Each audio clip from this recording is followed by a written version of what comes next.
Sasa wewe ukiwa kwa kiti ukitumana condolences watu wanasema isisomwe. Sasa huko kwa kiti ndio, lakini raia wanakataa. Tukasema tutatoa watu kutoka bottom waende hapo. Kuna mtu alitoka chini kwenda juu? Muko chini ama muko juu? That is the issue. Those were the issues. Those are the issues I was telling the president. The culture of lies in our government has permeated the entire government. Leaders, everybody ni mtu ya uongo.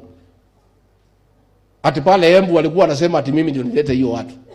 Mimi hata walininyima kiti pale kwa jukwani nikaenda kukaa na raia. Nikitajwa hema karibu inapasuka. Anasema ati nimeleta hiyo watu. Sasa people, leaders wanamdanganya rais. Na mimi unajua nilikuwa namwambia ukweli. Na ndio walikuwa wanitaki. Nikamwambia ground imeanza kuharibika, watu wanalalamika mambo ya kodi, watu wamelalamika juu ya hii, makanisa yanaingiliwa, tulidanganya kanisa, tumetoa hii uongo, watu ya housing, mambo ya housing watu hawataki.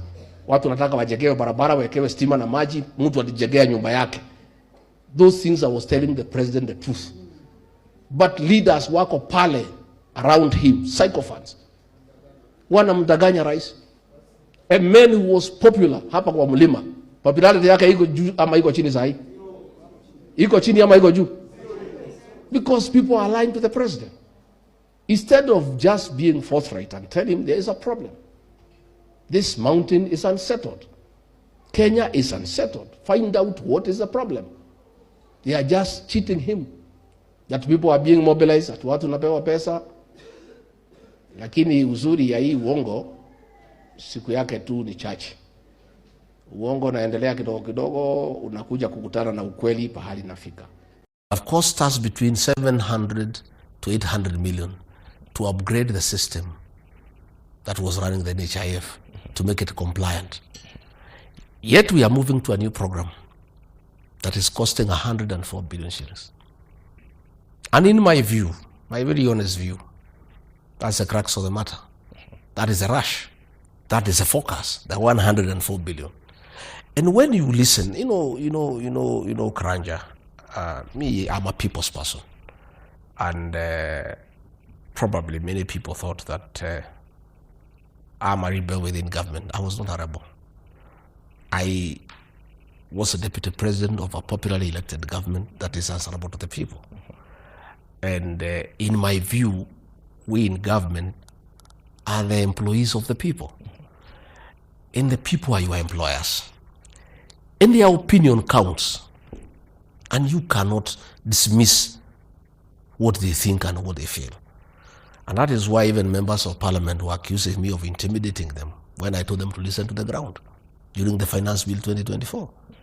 It's because myself, I do listen to the ground. And I take time to listen to what people are saying. If you listen now to patients, they are going through hell. One, in NHIF, you would pay 500 shillings for the whole family. Maybe say you have your wife, and maybe say 2 children like myself. 4 of us will pay 500 shillings for the ordinary people. Now, in this new program, it's each individual. So you find people having a problem with that. Number 2, you find that the private hospitals have not embraced this program. The program was rushed before all the stakeholders were brought on board. So you find that you have been deducted money in your pay slip. Then when you go to a hospital of your choice, you cannot be treated. And that is the frustration that the people of Kenya are going through. And I am a very strong believer that your employer is ultimate.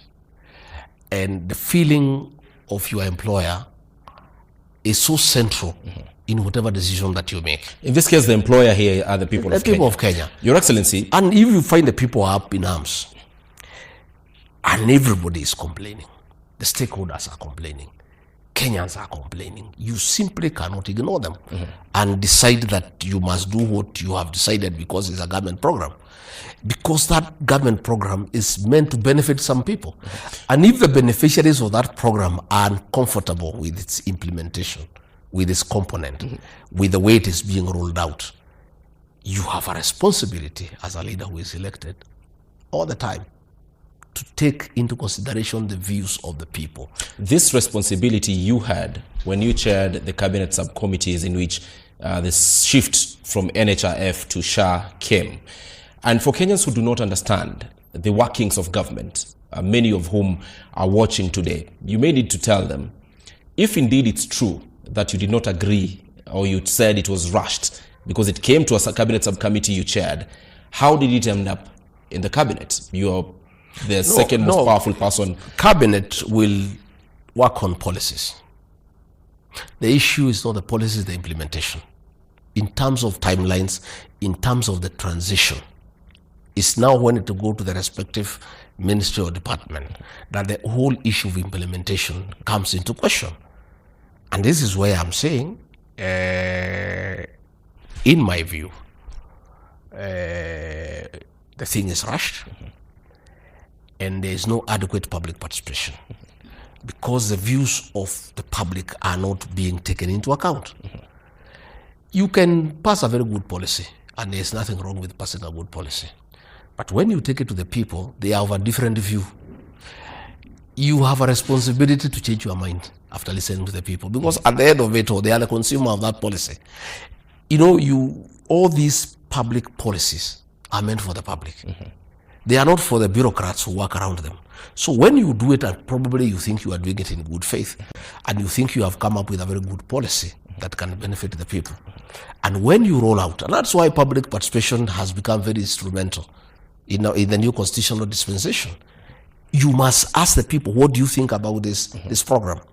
If there is a lot of resentment, if there is a lot of rejection, it behoves you as an administration to take into consideration the views of the people. You know, I have seen an advisor in the president's office telling people that their children will not be allowed to go to school unless you register for this program. You know, that is coercion. That is intimidation. If something is good, Ibrahim, it is people who should be rushing to register. You know, a good package, something that is attractive, something that is beneficial to the people. You know, it is upon people to rush and do it. But if it reaches where you have to intimidate people and blackmail them, that unless you register for this program, your child will not be admitted to school, there is a problem somewhere. Why are you setting conditions? Mr. Gachangua, what level of responsibility are you taking in this situation that we are in? You're speaking about a government that does not listen. You served in this government for close to 2.5 years. Are you surely lifting your hands and saying, I am not responsible for anything? Karanja, you had the charges against me in the Senate. These are some of the charges that were brought against me.